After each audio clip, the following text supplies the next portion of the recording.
Fisker Matt. That was Gallic. This is my June wrap up, and please ignore the stains on the bed. It's fine, I promise. It's just hair dye. The first book that I finished last month was Mesa. Apologies for my mispronunciations. It was written by Radia Hafiza and illustrated by Rita Altouni. And it's middle grade. I initially thought that it was just a very straightforward Rapunzel retelling. It isn't. It's more like a mix of several different fairy tales, and I really enjoyed seeing the way that they all came together and the other princesses. I thought it was really good, and I loved the way that they were all brought together, the friendships that they made. Yeah, I really liked it. I think I gave it 3 stars. I don't know if it's a series or not. It has great series potential, and I would be very curious about where it goes. Personally, for me, middle grade is a hit or miss. I love Rapunzel retellings, and so I wanted to see how it would pan out. I would read more if there were, but I think I would get them from the library. Then it was A Duke, the Lady and a Baby by Vanessa Riley. This was for a readathon. Yes, it was for the musical-a-thon. The only book that I managed to finish for that actually was Mesa. I didn't finish this one. I didn't get very far into it. The story is that of this recently widowed woman who has had her son taken from her custody. She was locked in an asylum. She is now free, and her son is in the custody of, I think, her cousin-in-law. And so she's trying to get a job as his nursemaid, to be a part of his life. And I really loved this premise. I just could not. The writing style did not work for me at all. I couldn't get into it.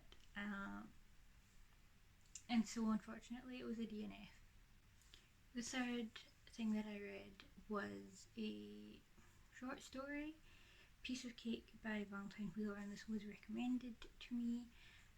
Someone was gushing about Valentine Wheeler and Rose Lerner, and I asked where the best places to start would be, and Piece of Cake was recommended to me. It's part of a series loosely set in Swanley, and I absolutely adored this. It is a very sweet, very emotional, yearning romance between a widower and his baking instructor, his cooking instructor. It's a cooking class, and it's very sweet, and just the writing is very, I don't want to say emotional because I think that gives off the wrong impression. The emotionality of it was it really tugged at my heartstrings. It's very kind of low stakes, peaceful, soothing read, and I absolutely adored it. I followed that up by immediately buying Giveaway, which is another book set loosely in the series, and that was also very enjoyable. Oh, and the Rose Lerner one was A Lily Among Thorns, which I haven't read yet. After that, I DNF'd Unbound, Stories of Transformation, Love and Monsters. This was a group book, and unfortunately it did not arrive until the day of.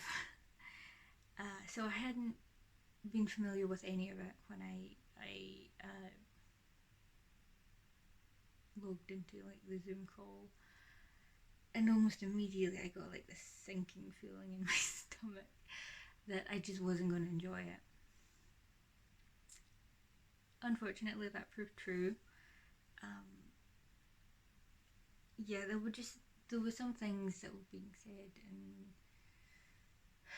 when you're talking to like the authors, some things like own voices, that a definition that kind of didn't work.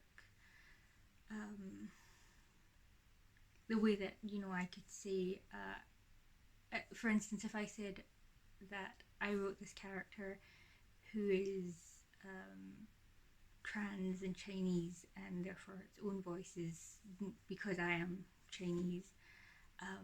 I'm not trans though, so that it's not really. At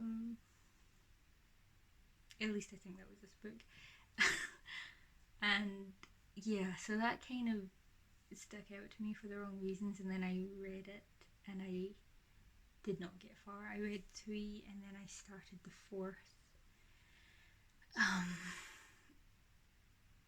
which deals, I think, with suicide, and I just did not. I wasn't having fun, and I didn't trust that it would be done well. So I stopped. I know, like, stopping 3 stories in isn't great, and unfair to the other authors, but I just was not up for it. And then it was Diaspora, ink drawings inspired by Hmong folklore and history by Tohar. I'm sorry, I don't know how to pronounce it. This was gorgeous, and I backed it on Kickstarter because I absolutely love the look of the art, and folklore and history are both interests of mine. The art was glorious, of course. The text was very sparse, which is fine because it is very introductory and it's not really meant to be like academic, you know, like we're not going into the history of the folk tales and the history of, you know,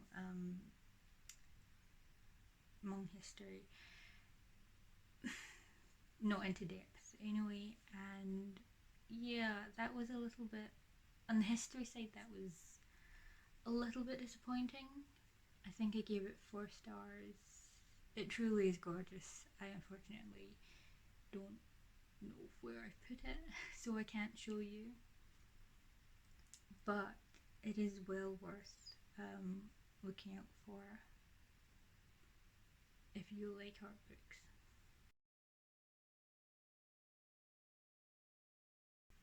And that is it, unfortunately. It wasn't a very productive reading month, and that's all that I have. Thank you for watching.